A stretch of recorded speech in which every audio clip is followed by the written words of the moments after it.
नमस्कार विद्यार्थी मित्रांनो, सूरज ऑफिशियल मॅथ मध्ये आपलं हार्दिक स्वागत आहे। तर आज आपण अत्यंत महत्त्वाचा टॉपिक बघणार आहोत, तो म्हणजे ट्रिग्नोमेट्री। ट्रिग्नोमेट्री हा टॉपिक क्लास 9, क्लास 10, क्लास 11 आणि क्लास 12 ला आहे। आपण याच्या अगोदरच एक बेसिकचं चॅप्टर बेसिकचा व्हिडिओ टाकलेला आहे।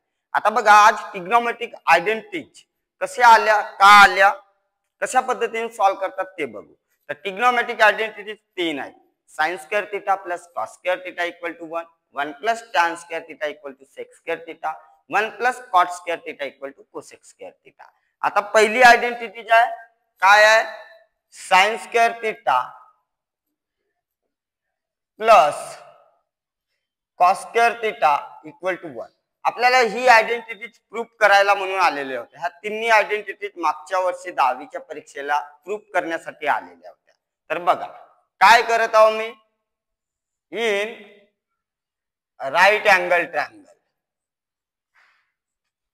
याला नामनक्लेचर करू ए बी सी आणि जो आहे ह्याला थीटा ठेवला।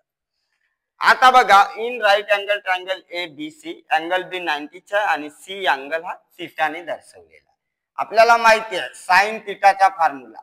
साइन थीटा म्हणजे काय होते, ओ हिरो, O means opposite side, H means hypotenuse.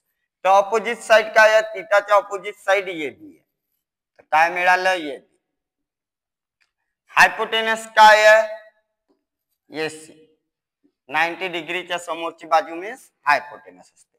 त्याच्यानंतर कॉस थीटाची गरज आहे, कॉस थीटा बरोबर, कॉस थीटा बरोबर काय, ए हिरो, A means adjacent side, adjacent side काय आहे बीसी आणि हिरो काय आहे हायपोटेनस एसी। आता बघा, in triangle A B C angle B equal to किती आहे 90 डिग्री बाय पायथागोरस थेरम। आपण पायथागोरस थेरम अप्लाय करत आहोत ह्या ट्रायंगल वर। काय होणार, AC square equal to remaining साइडच्या स्क्वेअरची ऍडिशन काय आहे, A B square plus B C square.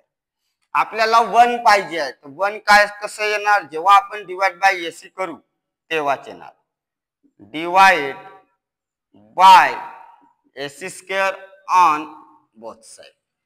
काय होणार, AC square upon AC square equal to A B square upon AC square plus BC square upon AC square. AC square ने आपण divide केलं, AC square upon AC square काय होणार 1।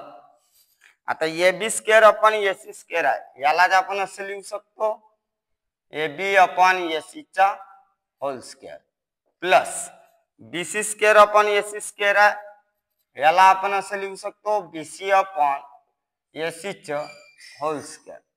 1 equal to A B upon AC काय आहे बघा, ए B upon AC म्हणजे काय आहे साइन, साइन थीटाचा whole square plus BC upon AC square म्हणजे काय, बीसी अपॉन एसी काय आहे कॉस थीटा, तर यालाच काय लिहिता येणार कॉस थीटाचा होल स्क्वेअर। 1 इक्वल टू यालाच असं आपल्याला लिहिता येतो sine square theta plus cos square theta. That's why म्हणून sine square theta plus cos square theta equal to 1। अशा पद्धतीने आपण पहिली आयडेंटिटी प्रूफ केलेली आहे। तुम्ही हे लिहून घ्या, त्याच्यानंतर आपण दुसरी आयडेंटिटी बघणार आहोत।